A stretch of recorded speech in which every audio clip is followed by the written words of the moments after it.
Hello, my name is Bear Shea, and I'm the Maine Department of Education Mental Health and School Counselor Specialist.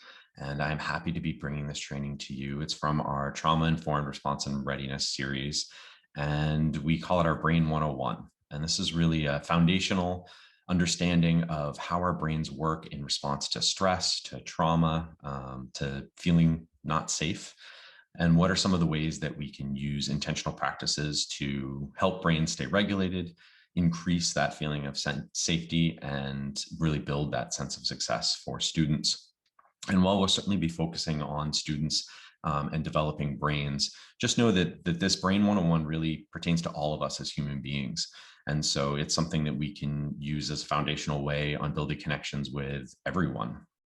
So please take that into consideration.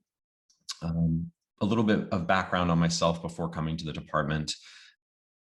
I worked with children, adolescents, young adults as a trauma clinician. I'm a licensed clinical social worker and really focused on helping youth be successful. And after experiencing, some of the most horrible things that can happen to us as people, to not only heal, but to feel safe and secure and to find those supports so that they can be successful, both in school and in life in their communities. And this piece that I'm sharing with you, this Brain 101, is foundational both in my approach and how we work with youth that have experienced stress and trauma and just the difficulty of everyday life, particularly during, a pandemic and a large-scale disaster such as we've experienced. And it's something not only that I use in my own practice, but that I share with the youth that I'm working with. I share with other adults. I've used this training to help schools develop their approach and increase their understanding and awareness of how to interact with youth who might have dysregulated brains and safety responses. And so we're going to talk a lot in this training about brains. It's certainly a subject that I tend to geek out about a little bit. And it's this understanding. I'm going to try to go in depth in the places that I think are going to be most helpful, but know that there's a ton of more research, particularly in the past 10 years, that's really helped us understand better how brains respond when they're under stress, when they're feeling threatened. And we're really going to spend some time going through that today, as well as different perspectives and different ways that impact can affect us. So we will start with the brain, which I know is not always the most fun. And, it brings us back to those days in biology or human anatomy. And we're going to talk about some of the systems of the brain, but really only 3 of those. And know that this is information that is largely new, but it reinforces a lot of our understanding of how brains respond, how human beings have responded to not feeling safe, to threat, across our entire human history. And so the things that we're going to talk about today, we're going to look at how the brain represents who we are and our own identity. And we're also going to look at how our brains have been built to keep us alive. So looking at some of those instincts and the automatic behaviors that our brain helps us do so that we're not having to think about them all the time. There's a lot more to this than what I'm going to present today, and we will have a Brain 201 series that will talk about some more of this in depth, particularly looking at maybe the limbic system, but also some of the practical interventions for supporting people. So the first part we're going to talk about in our brains is our prefrontal cortex, and that's the part right here in the front of our brain. And this is really the space that holds our logic, our thinking, our rationalizations. It helps us plan. It's really the who we are. And all higher level mammals have this. We're thinking about chimpanzees, dolphins. This sort of evolved space for us really allows us to have those keen problem solving skills, to be able to engage in large scale planning with each other, to be able to use tools, all of that good stuff. But it's also the location of us, that rational part of us that's able to see the bigger picture, that's able to see beyond the moment. Other piece that we're going to talk about, which is equally as important, is the hindbrain. And that sits right in the back of our heads, right on top of our spinal column. There's lots of different names for this. People have called it the lizard brain, the hind brain, the protective brain. And the reason it's sort of referred to as its own brain, because it really is its own brain. It not only is responsible for our heart rate, weeding out our base level instincts on making sure that we are breathing and our biological systems are working, but it's also where all of our instincts are located, the things that happen automatically. So even when we are born, we have some of these instincts that have been evolved over time to keep us alive. It's also its own system.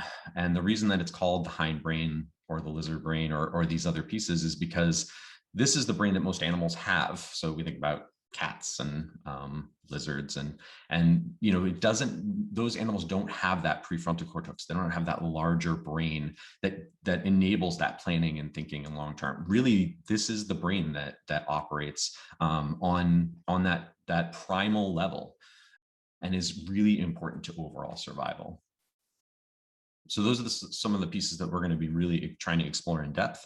But understanding why the brain is such an important part of how we react doesn't just come from those systems. It really comes from how the brain interacts in a learning way.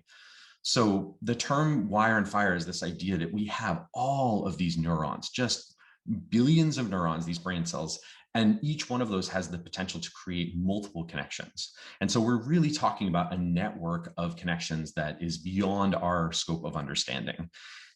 Sure that we've heard, oh, we only use 10% of our brain or 50%, 15% of our brain. And that's not really what we're talking about here. We're really looking at how the brain has the ability to not only build these connections, but to actually rewrite them.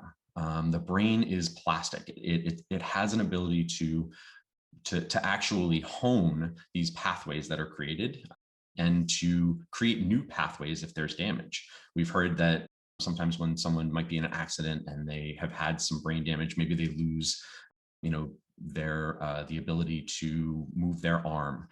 And then over time, that's something that they actually gain back. And it's not that that part of the brain is healed, it's that the brain has been able to create new pathways and new routes. The amazing thing about the brain is that it's all about efficiency. And our brains know from, the thousands of years of survival that we have to be as efficient as possible in order to survive when we're under threat.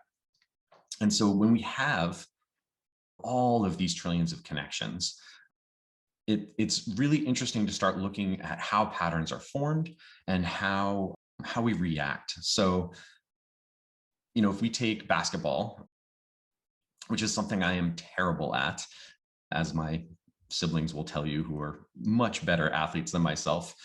So if I'm going to throw a free throw in basketball, right, I've got that ball in my hand and I'm looking at how I'm going to translate that into getting it into the hoop, right? That's my goal. Now, the first time I do this, my brain has to make the connections between not only my hands and my muscles, but my eyes, trying to find that connection to be able to get the ball from my hands into that hoop. And so what we'll see is the brain will start to build connections. It will send signals to the muscles. It will send signals into my nerves and prepare. It'll try to link in with my eyes and figure out the distancing. It will tap into these multiple different places and it will build a pathway that ultimately gets to the place where the ball is heading towards the net, ideally into it, right? And so that's the goal. The really fascinating part about the brain is that while we can do that, our brain is able to build this pathway, over time, the more that we do this, the brain is going to look for the most efficient way to make this happen. And that's why we get better with practice, right? So we know if we have this sort of neural highway set up, our brain will actually say this isn't as efficient as it could be. And we'll actually, through practice, start to rewrite a new pathway so that as it is doing this repetition over and over and over again, it becomes more and more efficient to the point where this is almost an automatic response. And we're starting to put the ball in the hoop over and over and over again. Now, the really fascinating part about this is that once this sort of most efficient pathway is built, our brain has the ability to highlight this route. So if this is something that we're doing over and over and over and over again, our brain realizes that this is something we're using regularly. And so it will actually start to wear in almost like a superhighway. And we'll get to the point where we are putting this course over and over and over again, and it becomes automatic. So when we see professional athletes, or really anybody who's professional in their field, we can see that they're doing this automatically. Whether you are learning how to do something to the point where it's become second nature, if you know how to touch type and you don't have to think about where your fingers travel as you type, any of those skills are pieces that have come through this repetition. And the fascinating part is that not only does this superhighway make those things that we've built skill through practice, make those really easy, but our brains have this amazing ability to generalize. So that means that we could take something as simple as a wadded up piece of paper, right? And our brain, as we go to throw it in a trash can, it knows that that's the same idea. And so instead of it creating its own pathway, it will link to an existing pathway. And all of a sudden, that piece of paper would go in, even though it's a different weight, even though it's a different distance, even though all of these parameters are really different than the thing that we've practiced, thousands of times, and it'll still go in. And the reason for that is that efficiency. So the brain is going to identify this thing. It's a lot like something else. And so we're going to use this already established pathway rather than recreate something else. And so that ability to generalize allows us to adapt in all sorts of situations. And so that's the power of the brain, to not only be able to build new pathways in new circumstances, but to be able to take already existing skills and apply them in a general way. And the reason that I'm spending so much time on this is because it's really going to come into play when we start talking about how our brains are responding when we're under stress, when we're under threat, and when we need to react in a very quick and efficient way. That's going to bring us to the amygdala. And the amygdala is the third part of the brain that we're going to talk about. And it plays an important role in keeping us alive. The amygdala is it's a tiny little part on the inside of our brain. It's right in sort of that centerpiece, and it has an important role to play. So we know that the prefrontal cortex is that logic part, is the who we are, is the planning, is that sort of identity, right? And we know that the hindbrain is really there as a way to keep us alive. It's where our instincts are and those responses are. And so when we start thinking about the brain and its want to survive, we run into this interesting place where the prefrontal cortex and its ability to think and process sometimes actually gets in the way. So if we're walking through a park and all of a sudden we hear the crack of a baseball bat, right? And we turn and look and we see this object hurtling through the air towards us. Our prefrontal cortex, if it's in play, says, oh, there's this spheroid shape. It's spinning counterclockwise. It has red laces. It's coming in on a certain parabola. And it's actually trying to decode and think what this object is. And the problem is that even though it happens in milliseconds, that might take too long. And by the time we've thought through it and realized it's a threat, we've been hit with a ball and hurt. And so we're not able to get out of the way. And so that logic part of our brain can get in the way of us surviving in the short term. And so we have this really great feature in our brain called the amygdala. And the amygdala is sort of a cross between a radar system that's constantly scanning for threat, taking in all of the different information around us, but it's also an alarm system. And it has this really amazing ability. And what it can do is when there is a threat that's sensed, right? So we take in this information like the baseball, hear that crack. And in our brains, we realize, oh, that's a ball hitting a bat. And that's something I recognize. But the thing about the amygdala, it doesn't even have to think about what it is. It automatically sends off, it's like, okay, there's a threat, something is going on. It peaks that awareness up, and then it has the ability to do something that is just amazing. It has the ability to turn off our prefrontal cortex, for that prefrontal cortex to actually go completely dark. They've done brain scans where they've hooked people up so that you can see someone's brain all, how it's firing and all, it's sort of all lit up. And they'll show pictures, they'll flash up pictures of a field and a beautiful sunset and sunflowers. And then a picture of a dog in like full frothing attack mode flashes up. And you can watch the amygdala fire off, that light shoot off in the brain as it takes in that information. And then you can watch that prefrontal cortex just go dark. And then all of that energy is transitioned to the hindbrain. And the reason for that is the hindbrain is able to respond on its own, on an automatic way. So that's when people are, catching something out of the corner of their eye and dodging out of the way, or it's that terrible like 2 for flinching game we played as kids, where like, of course, if someone is going to pretend to punch me, I'm going to flinch, right? That's that part of my brain protecting me automatically without knowing what's going on. It's the part of our brain that reacts immediately to preserve our lives, to make sure that we're taken care of. And it happens not automatically, but with that information from the amygdala, right? So that amygdala becomes really important, and its level of sensitivity and perception is what we're going to spend the rest of the time talking about, and how integral a role experience plays into how our brains respond. So survival, that's really what this comes down to. And when we're talking about how our brains respond, whether they're regulated or dysregulated, that comes down to where that amygdala is sensing threat and what our survival response is in result to that. All living things have survival responses that are built into that hindbrain, into that primal brain. And there really are 4 major major survival pieces that we all use all the time, that our brains resort to. And most of these you'll have heard before. They're things that sort of exist in our common discussions of de-escalation and providing safety and how people react in situations. And there's a lot of sort of common vernacular that we throw out there, the fight or flight, or these response systems.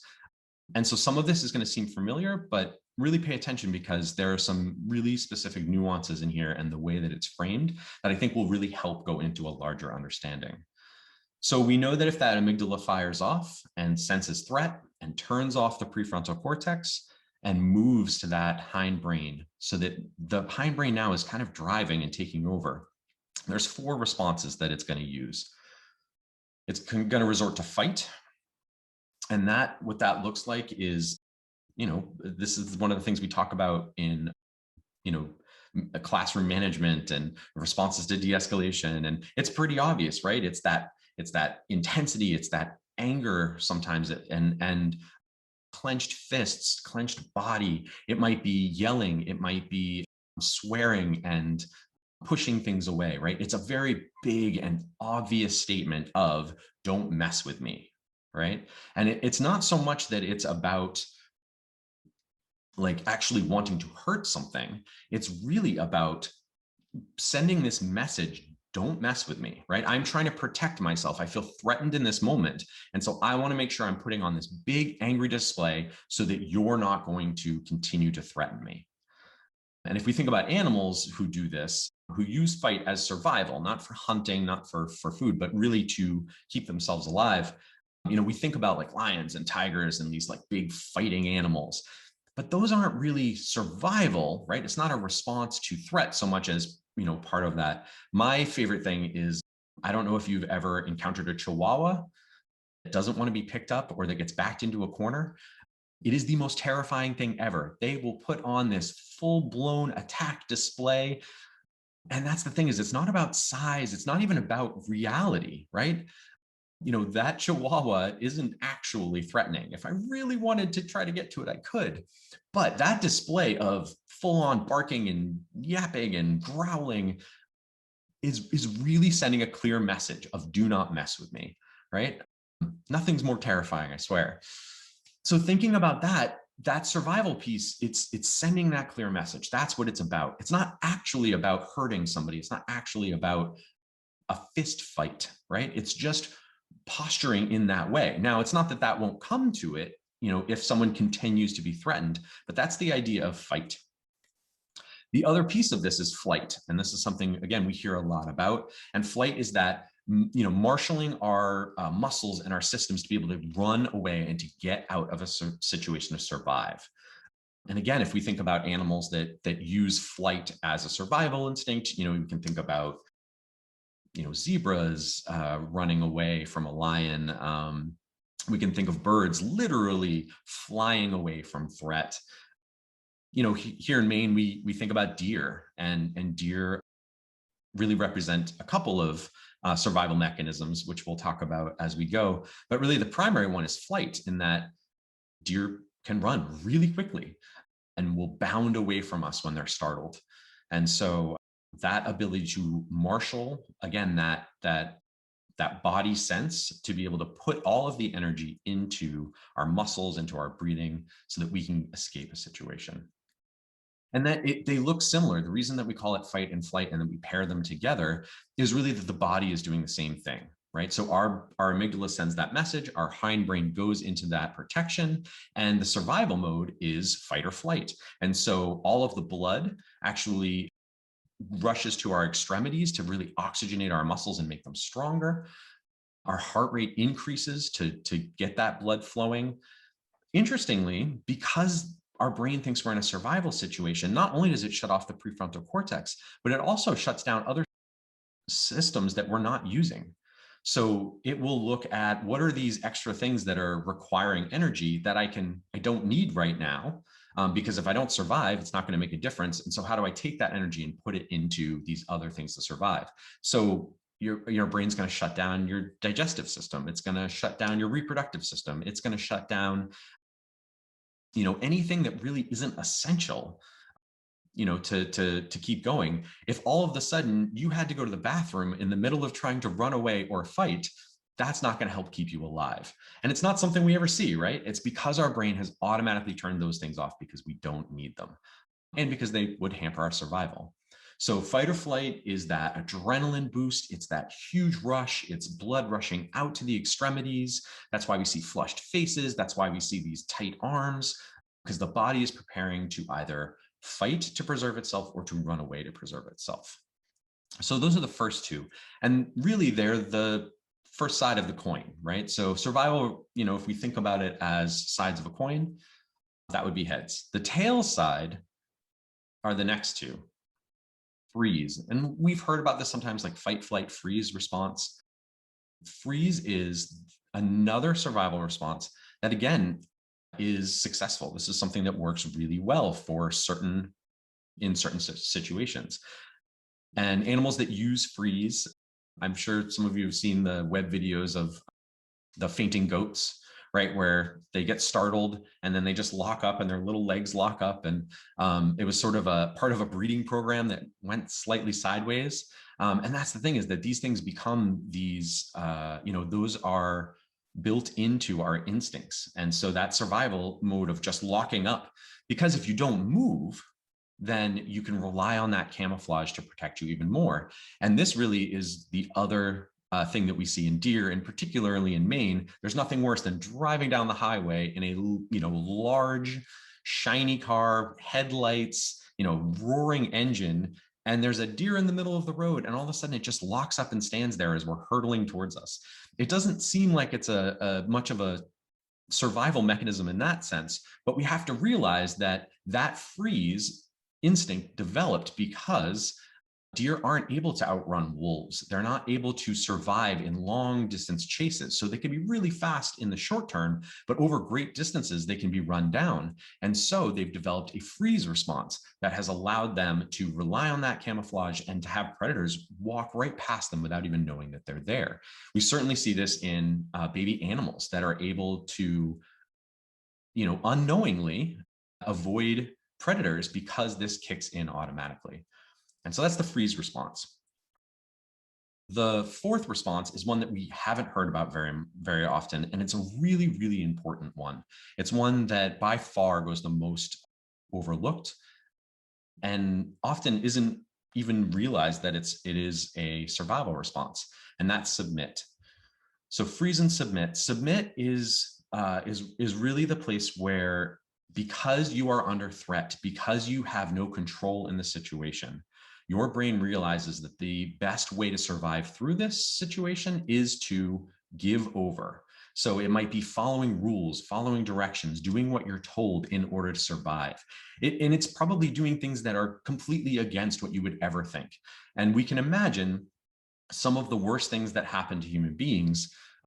The protective piece is often to submit, to be able to get out of that situation and survive through it, because we know that fighting can't run, and so those things aren't going to work in that situation, and so submit often happens. And we'll talk a little bit more about how that can come into play, particularly when we're thinking about helping brains regulate. So freeze and submit are the other side of that coin. And it's very clear that they're different from fight or flight, where fight or flight is that big energy. It's very open and big and loud. It's the blood rushing to the extremities. It's the heart rate increasing. Freeze and submit are on the other side. The brain actually pools the blood around the organs to almost protect them from shock and from damage. And you'll actually get like a cool tingling sense of almost like feeling like your extremities are asleep. And it so just kind of pulls everything in to protect. You'll see people pull in and wrap themselves and kind of cover their organs. It pulls the blood out of the limbs. If we were to lose a limb, it's to help staunch the bleeding. It's where a lot of shock comes into play. And the other thing, though, that is similar between fight or flight and freeze or submit is that, again, in order to survive, your body is going to turn off all of those non-essential components: digestion, your procreation, any of these like gut and organ pieces that aren't necessarily in that moment. They're not going to get that energy. That energy is going to be moved somewhere else. And so it has that short-term effect on your body to be able to survive so that you can get through to the next space. And so that's the idea of freeze and submit. So fight and flight are the big outward piece. Freeze and submit are the contain turtle protection sort of piece. And when we go to think about how we can kind of map this response, I wanted to share this kind of simple breakdown, because sometimes the fight and flight are really obvious. They're the ones that we tend to see, particularly in our classrooms, right? They're like the big moving squeaky wheel piece. It's the freeze or submit that we're not taught to be as aware of, or don't understand how that response really looks. And yet it can still be a survival response. And I think, just to note too, all four of these survival responses, it's not that they're bad things, right? It's not that these are bad ways of being. These are the responses that have kept people alive, right? So our kids, when they're using these survival responses, it has kept them alive. It just doesn't necessarily work in the long term, right? And what we have to remember is that when our prefrontal cortex goes offline, that thinking rational part of our brain is also going offline. And so not only that who we are, but why we're doing something or why we wouldn't do something, that long-term planning, all of those things are getting turned off. And we are operating out of a primal part of our brain that is really looking at just surviving the moment, right? So that's why sometimes when we're working with someone who has a dysregulated brain, the responses seem to be, more and more irrational. They don't make any sense. And that actually makes sense because the part of their brain that is rational is going offline, and they're operating from a place that is just trying to get through. And so, talking with someone and giving them a rational reason and trying to talk them through, or making threats that are saying like, if this continues, you're going to lose this, or boy, you're not going to be able to do that thing next week. All of that long-term planning and stuff is out the window. And so the more dysregulated a brain gets, the less it's going to be able to even understand, and the more that it's just going to see threat. And so we can kind of envision that middle bar in purple here on the graph. That's when our whole brain is online. And we'll talk a little bit more what that looks like as we go. But really, it's not that we're happy. It's not that things are fine, that everything is, it's our whole brain. So we can still be in a stressful situation, but we have our whole brain online. We have our prefrontal cortex to be able to analyze and understand. And we have our hindbrain to sort of keep us going. And we have our amygdala sensing what level of threat it's on.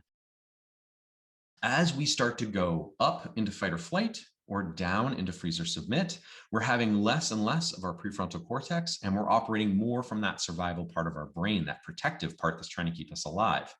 And so you can be at a 3 in fight or flight and sort of going into that dysregulated space and having less of this, or you could be at a -3 and it's the same amount of dysregulation. It just looks different. Now, the other interesting piece to take from this is that, when you think about fight or flight, what are the emotions that you tend to associate with it, right? Like we tend to think about someone really being angry or frustrated, um, jealous, or, all of these sort of emotions we tend to put with fight or flight because it's this big, loud statement. The interesting thing is that these survival mechanisms aren't reliant on emotion. They're reliant on survival. So you could be at a -5 freeze or submit and be burning cold angry, right? Or you could be at a +5 and be at a hot burning anger, right? You can be embarrassed and be at a 5. You can be embarrassed and be at a -5. So it's not about the emotion. It is about the response and what the hindbrain is thinking is the most effective response in that moment. Or, as we know, the brain has that superhighway. If we're used to a certain response happening over and over and over again, we'll see that response almost become automatic. And just as we can generalize with a paper ball going into a recycling bin, our brain will assess a threat and will generalize that it's the same threat that we've experienced in other places. And so it will put it on that superhighway and we'll get a similar survival response, even though maybe in that situation, the survival response isn't operating at its best. So this really takes a lot of judgment off that response. And it helps us see that when people's brains are dysregulated, it's almost like their brain's on fire, right? It's not rational. It's not that they're planning and manipulative. It's not that they're, being a jerk. It's that their brain is doing what it thinks it needs to do to keep them alive in that situation. And even if that is in response to something that we don't think is at all threatening, and that's one of the pieces we're going to talk about next. But what I want to get to is this is a really good way of looking at how is somebody responding and to start to train ourselves to be aware of that freeze or submit side. We know fight or flight and what it looks like, right? That big, obvious explosion. And we could take, an example of a student in a classroom and, maybe they've had a really rough morning. They're already maybe a little dysregulated, that maybe they're sitting at like a 2. And, we go and we ask them, even something simple like, hey, how was your weekend? We get this sort of like clipped response. And then we go and we're starting the day up and we put a piece of paper in front of them, or we return a homework assignment that maybe has a lower grade than they thought. And we get this big explosion of like, and all of a sudden they're at like a 4. And they're really upset and they're yelling and they're like, I can't believe this, and da da da da. And so, it's like, hey, we're trying to de-escalate. We're saying, we need to focus on these things, and we need to make sure that we're being respectful in the classroom, and any of those things that we've been taught. And maybe they escalate a little bit more. And so maybe the next step is to say, well, we're going to send you to the principal's office. And in that brain that is now dysregulated, it's not that prefrontal cortex assesses like, oh, I'm going to go to the principal's office and that's going to get me in trouble. But let's say going to the principal's office means that you're probably going to get a call home. And for that student, their parent finding out that something is wrong at school, maybe that really doesn't feel safe. And so we'll see all of a sudden their brain will say, all right, fight or flight isn't working. I'm going to switch to freeze or submit. And so they'll go from a 5 in fight or flight. And the next thing they know, they're like, fine, I'm just going to do this. I'm sorry, I was disrespectful. And they put their head down and they're just doing their work. And the way we've been taught, we're like, ha, I de-escalated the situation and now everything is fine. What we don't realize is that we didn't. They just used a more successful survival piece to draw our attention away so that now we think everything's fine and they're being left alone. So that freeze or submit, that submit in that moment worked really well.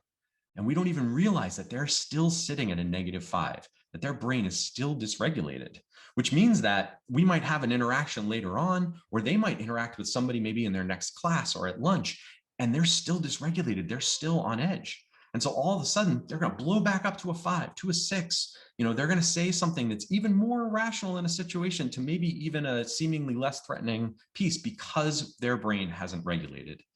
And so that's one of the things that we're able to help with, is getting them not so that they're switching into something that works more in that moment, which ultimately is probably going to get them in more trouble, but to actually get their brain back into a place where they have their prefrontal cortex online, they have an amygdala that is able to assess threat using that prefrontal cortex so that it's not all survival response. So that's our goal when we're talking about these things. I want to talk a little bit more about the different ways that our experience impacts how our brain responds. And particularly knowing that brains wire and fire and that they create these superhighways, it's really important to understand some of the different ways that our brain is impacted well before we even get into the classroom, well before we even start doing some of these interactions that are already stressful. I'm going to just really quickly cover the ACE study. It's a study that happened, in the late 90s. It's information that we've known for a really long time, but at that point, our brain research wasn't caught up with where our medical research was, and so the new brain research is really able to highlight why some of the things that were found in the ACE study came out. And the ACE study really was. It was researchers doctors starting to notice that they were seeing patients, and when they were having certain experiences, they tended to see more negative health associated with it. And so to actually chase it down, they created this long-term study, and they created a survey that would assess 10 different early childhood experiences and then to correlate that with adult health. And they were really surprised and shocked to find that adults that reported these adverse childhood experiences, these ACEs, the higher scores, the higher ACE scores they had, the more adverse childhood experiences they had, the higher likelihood that they were going to have negative impacts.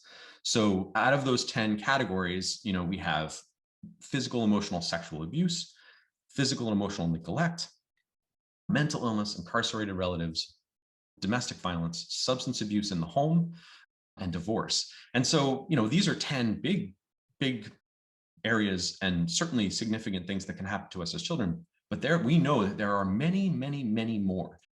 This study doesn't acknowledge any of the impacts, historic impacts on race or, socioeconomic status. It doesn't take into account many other factors, moving, transitions, any of those pieces that we know impact the brain. So it's just from these 10. Imagine how many other ACEs that exist for us and exist for our students. But what they found is that the higher ACE score, the more it was likely to affect your behavior. So drug use, issues, substance use in general, but then also your physical health. So having higher ACE scores led to diabetes, depression, heart disease, lung issue, more broken bones, like these things that are medical based, they didn't really expect to see related to these things that people experienced. And so what they ended up correlating was that you would experience these adverse childhood experiences, these ACEs, and that would set forth a whole number of disruptions.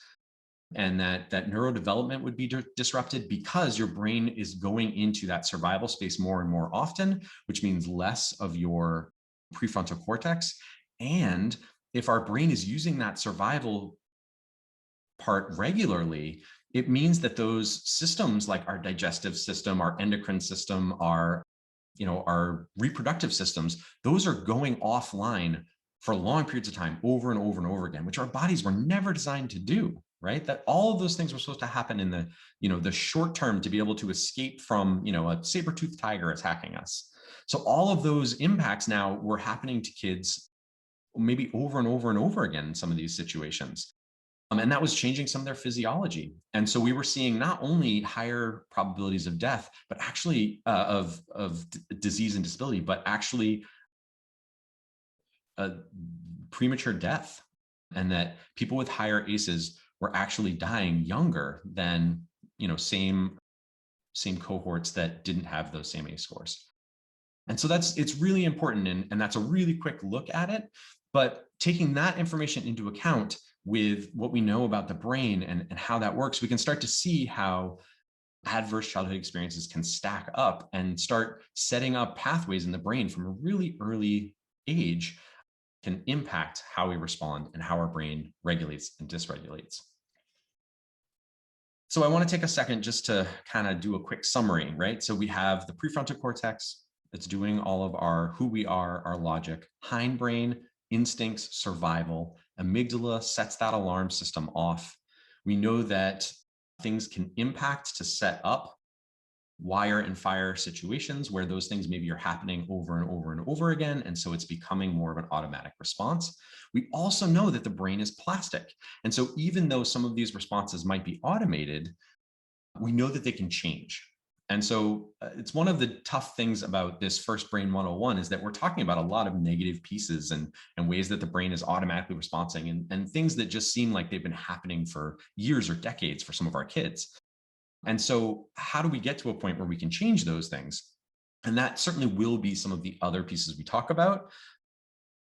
And so I'm just trying to sort of offload some of that so that you have that available, that this isn't the end. This isn't a sentence that this stuff can't change. In fact, that's the best part about this brain research is that all of these pieces can change.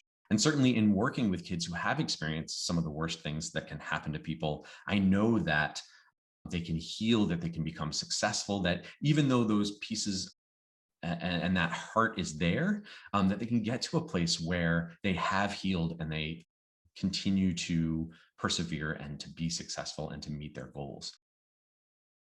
What I want to talk about a little bit, so we've talked about some of the things that can happen when you're a child that can build into your brain, but I also want to talk about stress and experience and the way that impacts our brains, particularly around our survival responses. And we certainly, we talk about stress and we talk about, how do we reduce stress and all of the things that we do. In other trainings, I've talked about the obnoxiously obvious things that we're all supposed to do to reduce stress, get better sleep, drink water, take long, windy walks on the beach. And we know that generally self-care is something that people struggle with. And while we all know it is obvious, we don't actually do it. And so, and we'll certainly be the first ones to tell our students that they need to be getting sleep, that they need to be eating regularly and as healthy as possible. And so stress is something that surrounds us all, but stress is also something that really comes down to how our brain and our amygdalas perceive it, right? So stress can be relative, right? We've seen this, some kids are the ones who will go running and jump off of, to our horror, off of a swing when it's fully all the way up and hit the ground and tumble and wipe themselves off and, laugh. Whereas another kid would never even think to try that, right? Like that would be such a stressful situation. And so that idea of stress relativity isn't necessarily even directly connected to what is actually safe, but it does start to get into that place of the brain deciding that that's not safe. And so that relative piece plays into how our survival response goes. And that some things might seem really easy, but some people are going to find it tremendously stressful. And we might not even notice because they might be in a more freeze or submit place where they're just kind of going through and doing it along with everybody else so that we aren't even aware that that stress is happening. And so being aware of that freeze or submit side is really important. Where we might see some of that stress response in that fight or flight side with that like bluster and bravado and sort of bragging, or just the complete, like, I'm not even going to show up for that because I am so petrified of it with the flight side. So those are things to kind of keep in mind as we're thinking about stress. Now, the other side of it is perception, right? How it's perceived. So if stress is relative, a lot of that comes down to what our experiences are and how we're going to perceive something coming forward. And so that's really taking into account what our previous experiences have been, whether we've had successes in this area before, or where we've had so many barriers that we've failed over and over and over again. And a lot of that is going to have to do with that previous experience is going to have to do with what we think about something coming forward. And if we think about something being threatening and our amygdala is getting set off, then we're going to see more and more of that survival response, particularly if we don't feel safe. So even something like as simple as this, when we look at this image, right, what do we think about in our heads? Like, oh, it's this, idyllic, beautiful tropical vacation. And particularly for those of us in Maine, imagine this in the dead of winter, and you can just feel the sun on your face. And so for most of us, that's probably what we're thinking, right? Is like vacation, sand in our toes, swimming in the beautiful waters. The interesting piece is that for some people, the perception actually ends up being this, right? Like, that's where sharks are. And there's no way you are ever going to get me in that water because I'm going to be eaten by a shark, right? And so that perception, when you go back and look at this, some people are thinking vacation. Some people are thinking shark attacks. And you might not even be aware of that. So that perception piece is really key to when we're looking at how people are responding and how their brains are already keyed to respond in survival situations. Now, this goes back to the idea of neuroregulation, which I mentioned a little bit, having your whole brain online. It's really about, it's not eliminating that survival response, right? If we didn't have our hindbrain and we only operated in our prefrontal cortex, we would constantly be getting ourselves, we wouldn't survive. We would just step right out into the street. We would be thinking through things to the point where we would be putting our own bodies at risk, right? If we didn't have that survival piece. However, if we only operate off of our survival brain, we'd never leave the house. We'd never cross the street because it's never going to be safe. There could always be some threat. And so the tuning of that amygdala to be able to take into account what we know and what our experience is and what we think we need to do to survive, that balance is really important. And that's having our whole brain online. So if you have your whole brain online and maybe you're put in an awkward situation, for me, presenting, doing something like this is not something I like to do. It's not something I feel, I feel a little nervous and unsafe about it. And so part of my brain is like, you should not be doing this. Like, don't do this. You're sending this recording out into the middle of the world, like for everyone to see forever. This is horrifying. But I can keep enough of my prefrontal cortex online with my whole brain being online to be able to say, okay, this is a topic you're really passionate about. You know that it's been successful for other students and for other educators, and that this is information that's really important. And it's something that, you have a platform to be able to share. And so this part of my brain can help tune that alarm and to be able to make sure that I'm taking both things into account. Now, I want to make sure that I'm still listening to some of that, so that I'm not saying things or acting in a way that, that isn't good, but also balancing that with my thinking piece. Having that prefrontal cortex, the hindbrain, being able to regulate that radar system through the amygdala, that's neuroregulation. And that's where we want to get people to. It's not about not being in a threatening situation.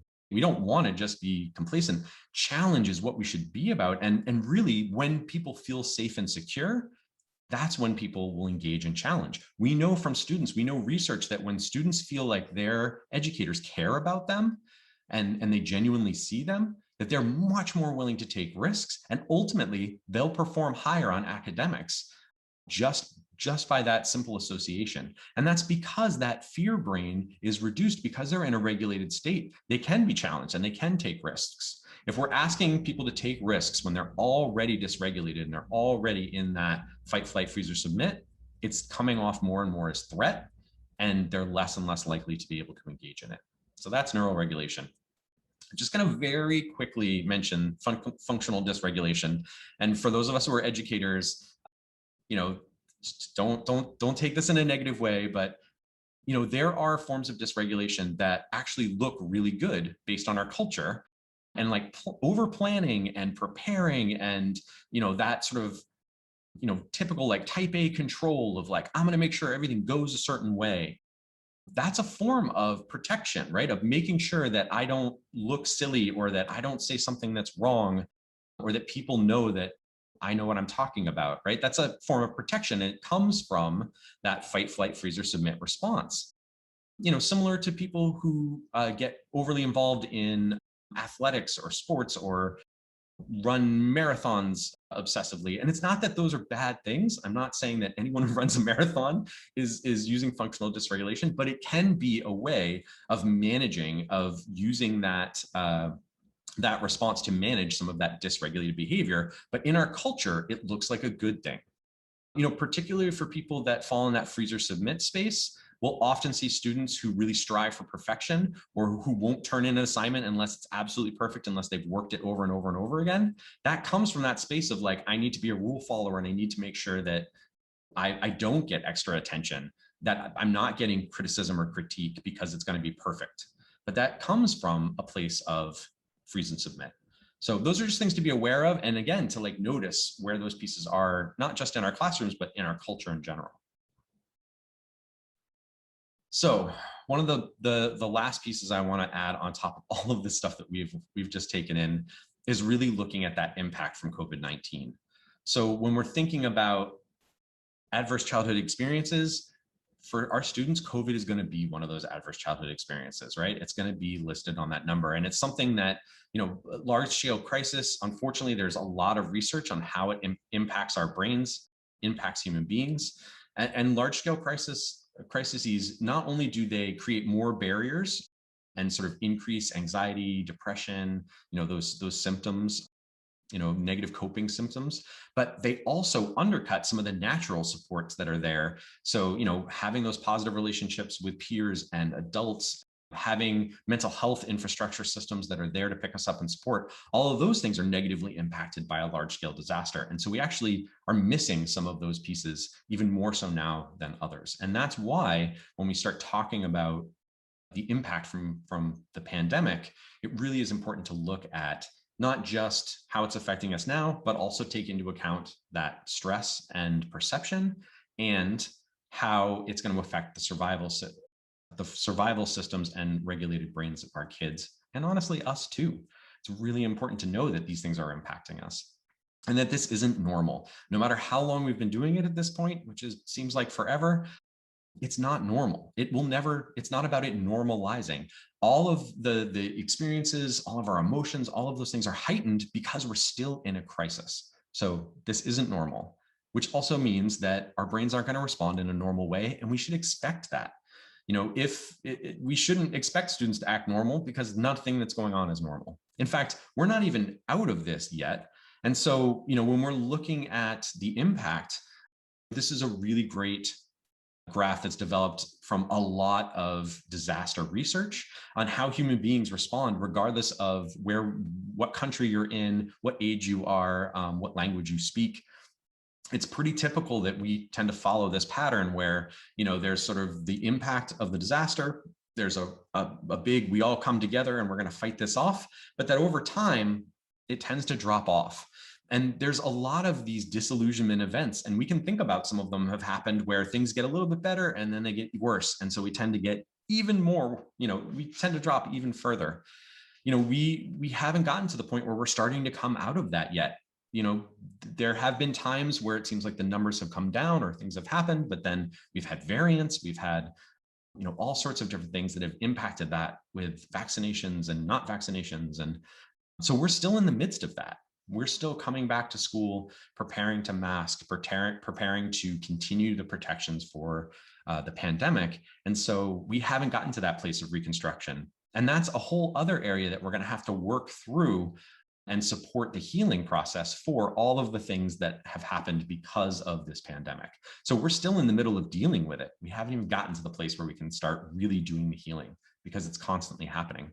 And that's something to think about for our students, for ourselves, our families, that our brains are still operating out of that survival place, out of that feeling of threat. That amygdala is constantly cycling, thinking about threat, watching the news, taking information in, watching numbers go up and down. And when that has personally impacted ourselves and our families, it really sets the brain up to be in that protective state. And we should expect some of these things. Depending on what our students have experienced, what their past experiences have been, and some of that pre-wiring in our brains, but also like, where is our current physical emotional support right now? Those things are really going to come into play when we start to look at what does fight or flight response look at, what does freeze or submit look like in schools. And we know, over the past year, we've seen students where they didn't really, they weren't our high need students, and we've seen them increase that to the point where we're seeing some of that survival response for them. And for our students that are part of vulnerable populations or that already were struggling with barriers, we're seeing even, increases of that. And we might see switches from students maybe that were fight or flight, maybe regular 3s or 4s. And then all of a sudden, it's like they disappear. And maybe we're seeing, some of those -4s, -5s from the freeze or submit, and vice versa. Students that were freeze and submit and we never even noticed are now blowing up and, having those big sort of fight or flight responses. And so to expect that and to know that we're going to need an even larger space to help regulate and normalize and create that safety and security than we normally would, particularly as we're thinking about coming back into school. I mean, we know students every summer come back into school after, having whatever happens to them over the summer. And we spend a significant amount of time just renorming and increasing their tolerance to the things that we're asking. But it's also about building those relationships and increasing and strengthening those connections. And those are the pieces that help the brain regulate and to feel safe, to feel seen, to feel secure, having some of those structures, consistencies. It's one of the amazing things, and it's why I love being an educator, is we get to be that person for kids that is the number one reason for resilience. There's, 4 decades of resilience research that shows the number one reason, the number one factor in kids being resilient is having a genuine, positive regard adult that is there consistently in a child's life. As educators, we get to be that. And it is the easiest way that we can intentionally build in safety, security, consistency for our students and really lend to their success, even when we're not focusing on the academics. The more that we're front loading those pieces so that those brains are regulated and so that they're feeling safe and secure to be able to take those risks, that's when we're going to see those successes. And so that's really the biggest takeaway from all of this.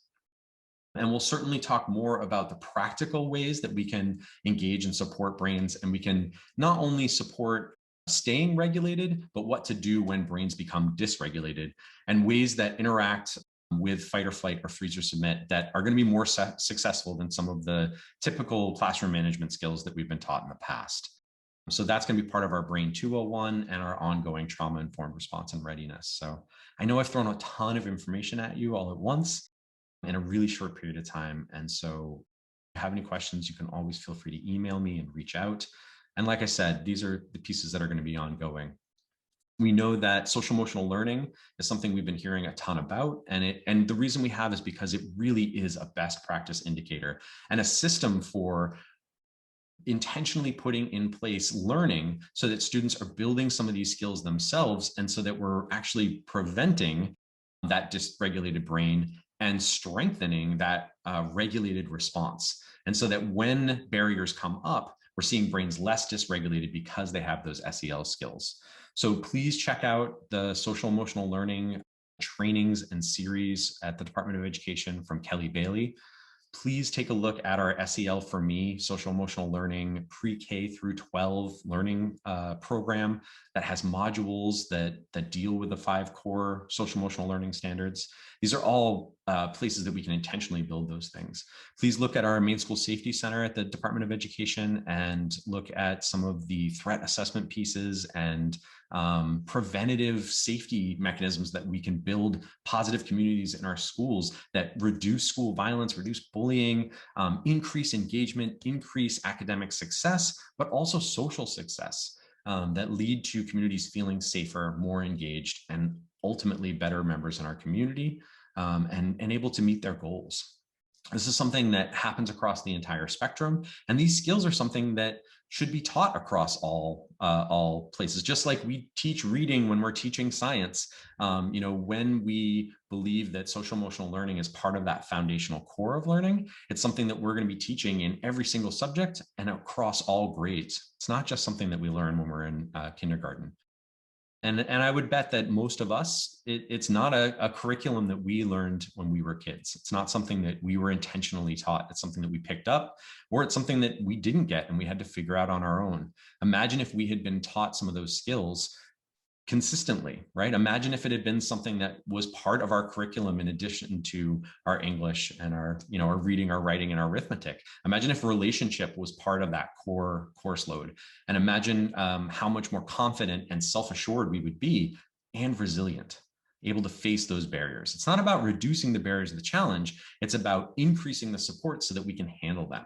That's really what resilience is.